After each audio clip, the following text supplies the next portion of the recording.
जब मेरे पति की मृत्यु हुई तब मैं 7 बच्चों की माँ थी। मैंने उनका पालन पोषण करने के लिए कड़ी मेहनत करना शुरू कर दिया, लेकिन इतने सारे बच्चों का पालन पोषण करना मेरे लिए बहुत मुश्किल था। मैं दिखने में भी खूबसूरत और जवान थी। एक दिन गांव के जमींदार ने मुझसे कहा, मैं तुम्हारे बच्चों का पालन पोषण करूंगा, लेकिन इसके लिए तुम्हें हर रात मेरी हवेली में आना होगा। मैंने अनिच्छा से जमींदार की बात मान ली और जब मैं उनके हवेली में गई तो एक रहस्य खुल गया, क्योंकि वह जमींदार कोई और नहीं बल्कि मैं बहुत छोटी थी। जब मेरी शादी सिद्धार्थ नाम के लड़के से हो गई और मैं शहर से गांव आ गई, मैं थोड़ी पढ़ी लिखी थी, लेकिन शादी के बाद मेरा दिन घर गृहस्थी संभालने में बीतता था। शादी के पहले साल में मेरे एक बच्चे हुए और उसके बाद बच्चों का सिलसिला चलता रहा। मैं हर साल एक बच्चे को जन्म देती रही और इस तरह 7 सालों में 7 बच्चों की मां बन गई। मेरे पति एक अजीब आदमी थे जो मजदूरी करता था,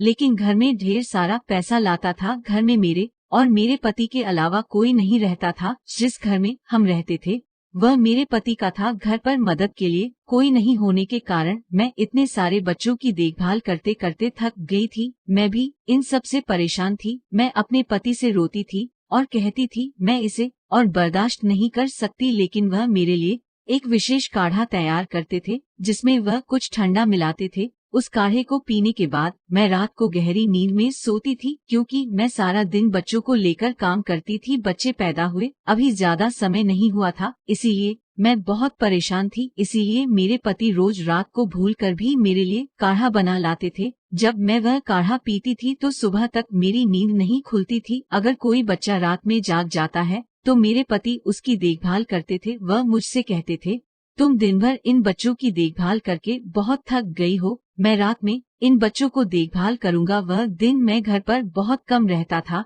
और जब रात होती थी तो वह मुझसे बेहोश कर देता था। वह मुझसे कहता था कि जब तुम जाग रही हो तो मैं तुम्हारे पास नहीं आ सकता, ये मेरी समस्या है, इसीलिए तुम सो जाने के बाद ही मैं तुम्हारे करीब आ जाता हूँ और तुम्हें रात को आराम की भी जरूरत होती है। मैं भी उसकी हर बात मान रही थी, क्योंकि वह मेरा बहुत ख्याल रखता था। भगवान ने अब 7वां बेटा भी मेरी गोद में डाल दिया था, लेकिन मेरे पति को देखकर कोई कह भी नहीं सकता था कि वह 7 बच्चों का पिता है। वह फिर भी बेटे जैसे ही दिखते थे। मैं दिखने में भी बुरी नहीं थी, लेकिन हर साल एक बच्चे को जन्म देकर मैं अंदर से कमजोर हो गई थी। बच्चों को जन्म देना कोई आसान बात नहीं थी। मेरे पति घर पर बहुत सारी अच्छी अच्छी चीजें लाते थे, मुझे खूब खिलाते थे और मेरा ख्याल रखते थे। साथ ही वह पूरी रात बच्चों की देखभाल करते थे और मुझे पूरी रात चैन से सोने देते थे। मेरे पति कभी भी घर में किसी भी चीज की उपेक्षा नहीं करते थे। मुझे आश्चर्य होता था कि मेरे पति के पास इतने पैसे कहाँ से आ रहे हैं,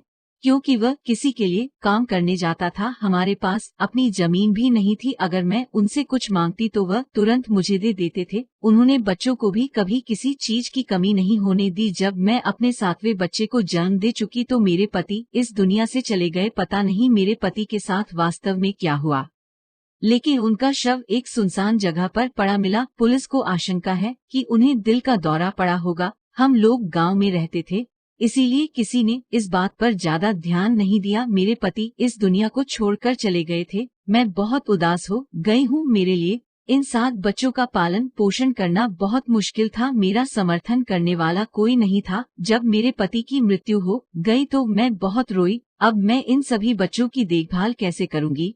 मेरे पति ने घर में कुछ पैसे रखे थे जो उनके अंतिम संस्कार पूरा करने में खर्च हो गए। हमारे अन्य रिश्तेदार भी थे, लेकिन कोई हमारी मदद करने को तैयार नहीं था। उन्होंने कहा कि उसके 5 बच्चे हैं और उनका पालन पोषण कौन करेगा। इन सभी बच्चों की देखभाल कोई नहीं कर सकता और वह 5 बच्चों की माँ है, इसलिए कोई उससे शादी भी नहीं कर सकता। लोग मेरी मदद करने की बजाय मुझे चिढ़ा रहे थे। सबसे पहले मैंने इसका इस्तेमाल किया। धीरे धीरे मैंने घर की बाकी चीजें भी बेच दी। आखिरकार घर पर एक भैंस थी जिसका दूध मेरे बच्चे पीते थे, लेकिन भैंस को खाने के लिए भी नहीं था, इसीलिए मैंने बेच दी और उससे घर का खर्चा चलाना शुरू कर दिया। मैंने 1 महीने तक उस पैसे से घर का खर्चा चलाया, लेकिन फिर मुझे पैसों की कमी महसूस होने लगी। बच्चे भूखे मरने लगे। एक दिन मैं बच्चों को लेकर दूसरे के खेत पर काम करने गई। मेरे बच्चों को भूख ऐसी लगी थी, इस कारण वह कच्ची करी खाने लगे। तभी उनको गांव का जमींदार देख लेता है।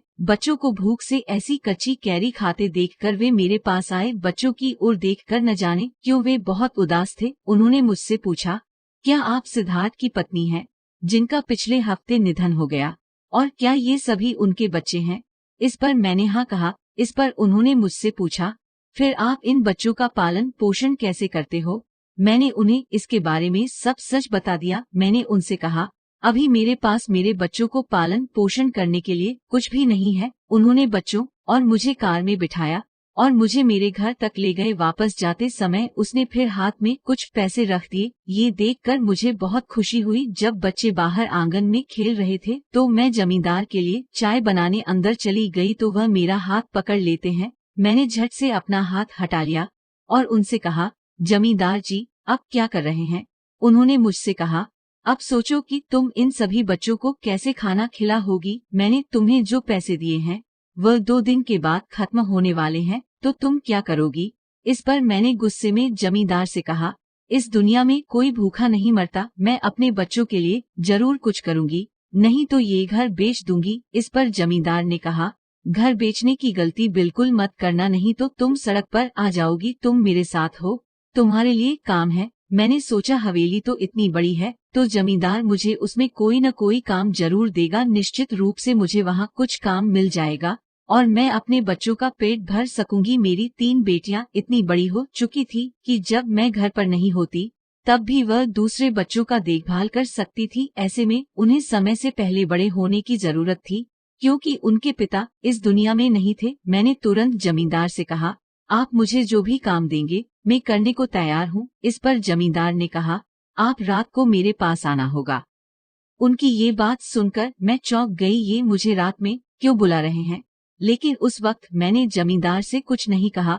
उस दिन मैं जमींदार द्वारा दिए गए पैसों से बच्चों के लिए किराने का सामान लाया और उन्हें खाना खिलाया। रात के 11 बजे थे और मैं अपने पति के फोटो लेकर बैठी रो रही थी। मुझे समझ नहीं आ रहा था कि क्या करूं। मेरे पति ने मुझे कभी किसी चीज की कमी नहीं होने दी, लेकिन अब कुछ भी नहीं कर सकती थी। कल घर में बच्चों को खिलाने को कुछ भी नहीं था और मेरे पास कोई अन्य विकल्प नहीं था। मैं पढ़ी लिखी तो थी, लेकिन मेरी पढ़ाई इतनी नहीं थी कि मुझे नौकरी भी मिल पाई। मैं लोगों के घर में बर्तन भी नहीं बांट सकती थी, लेकिन इस काम में सभी गरीब लोग रहते थे। जमींदारी गांव का एकमात्र अमीर व्यक्ति था और वह मुझे अपने घर में काम दे सकता था। मैं बच्चों को भूख से इस तरह व्याकुल होते हुए नहीं देख सकती थी, इसीलिए मैंने दिल पर पत्थर रखकर बच्चों को सुला दिया और अपनी बड़ी बेटी से कहा कि बच्चों का ध्यान रखना। और मुझे जमींदार ने उसके खाली मकान में बुलाया था, जहां लोगों का आना जाना नहीं था। मैं काली चादर ओढ़कर मकान के पिछले दरवाजे से अंदर आ गई। वहां कोई नहीं था। मुझे अब डर लगने लगा था कि कहीं किसी ने मुझे चोर समझ लिया तो 10 मिनट बीत गए,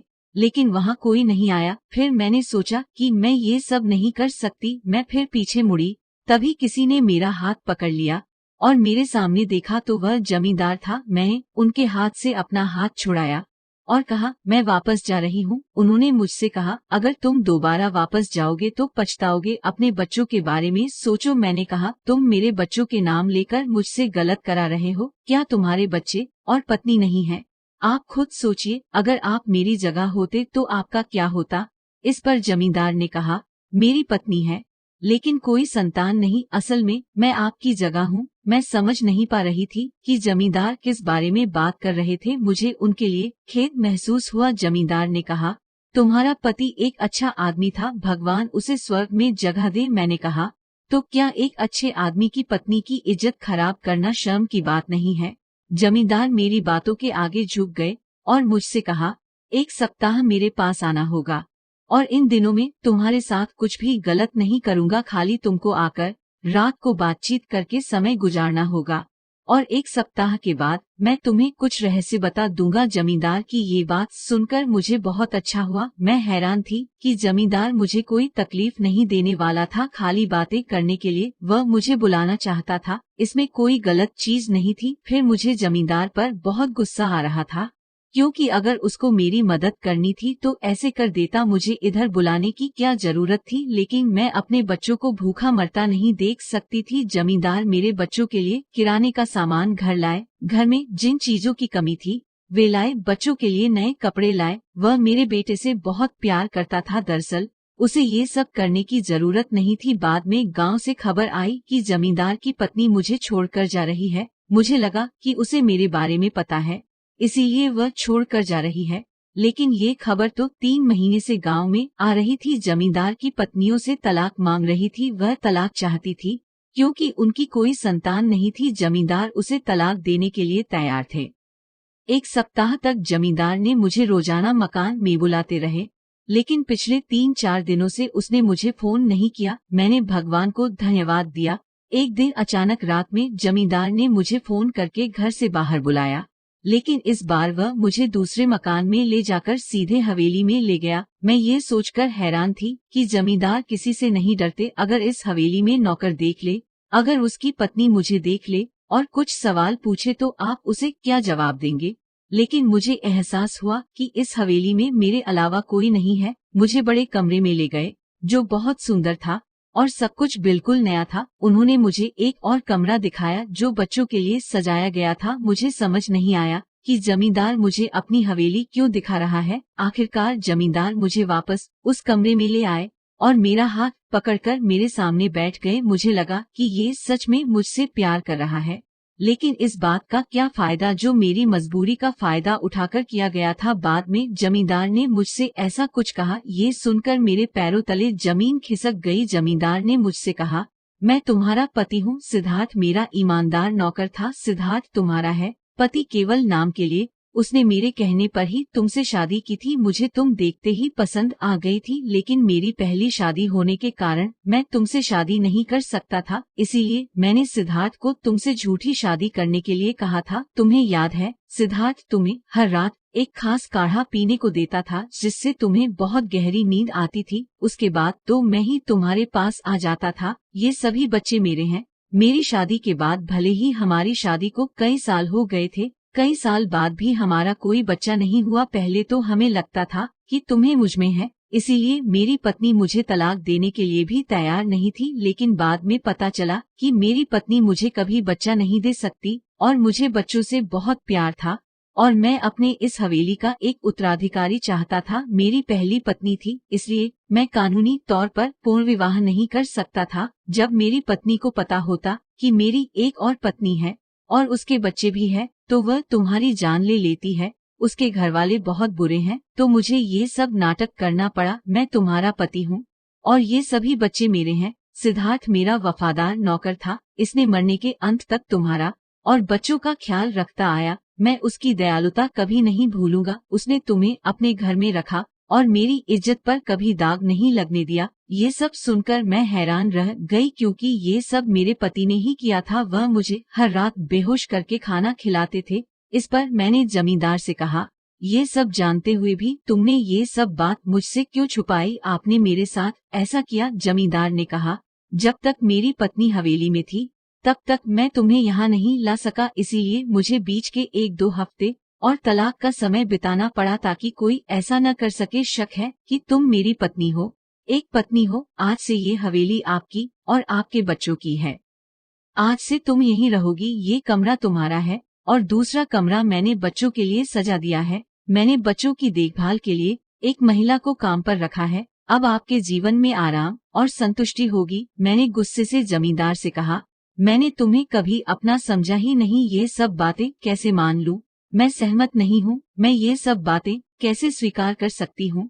इस पर जमींदार ने कहा, ये सब मेरी गलती है। आप जितना चाहे उतना समय ले सकते हैं, लेकिन मैं आपसे बहुत प्यार करता हूँ क्योंकि आप मेरे बच्चों की माँ हैं। ये सब सुनकर मैं चौंक गई और चक्कर खाकर गिर पड़ी। जब मुझे होश आया तो मैं उसी कमरे में थी। मैंने गुस्से में जमींदार से कहा, एक औरत के डर से तुम अपनी पत्नी को ये भी नहीं बता सके कि तुम्हारी एक और पत्नी है और उससे तुम्हारे साथ बच्चे हैं। जमींदार ने कहा, वह औरत बहुत बेकार थी। वह मार डालती तुम्हें और बच्चों को, इसीलिए मैं उससे डरता था। लेकिन अब उसने मुझे तलाक दे दिया है और मेरी जिंदगी छोड़ गई। मैंने कहा, अब अगर उसे पता चला और वह मुझे और मेरे बच्चों को नुकसान पहुंचाएगी कोशिश करेगी तो आप क्या करेंगे? इस पर जमींदार ने कहा, ऐसा कुछ नहीं होगा, आप बेफिक्र होकर रहिए। मुझे कुछ नहीं समझ आया। दूसरे लोगों को मेरी कहानी बहुत अजीब लगेगी, लेकिन असल में लोगों के साथ तो ये और भी बुरा होता है। मुझे अच्छी तरह याद था कि जब मैं होश में थी, वह मेरे पति कभी मेरे पास नहीं आए, लेकिन जिसे मैं अपना पति कहती थी वह जमींदार का एक वफादार नौकर था जो अपने आवाज़ों की बात मान रहा था। आखिरकार वह मेरे पति थे, मेरे बच्चों के लिए वह उनके पिता थे। मुझे अपने बच्चों को ये समझाने में काफी समय लगा, लेकिन मैंने कभी भी जमींदार को पूरे दिल से स्वीकार नहीं किया। वह अब केवल मेरे बच्चों का पिता और मेरी जरूरतों को पूरा करने वाला एक इंसान है। ये एक काल्पनिक कहानी है, इसका आपके जिंदगी में होने वाले किसी भी चीज से कोई ताल्लुक नहीं है। आप सभी को ये कहानी कैसी लगी कमेंट करके हमें जरूर बताएं। कहानी अच्छी लगी हो तो चैनल को प्लीज सब्सक्राइब करें और बेल आइकन पर क्लिक करें ताकि अगला वीडियो तुरंत आपके पास आ जाए। धन्यवाद।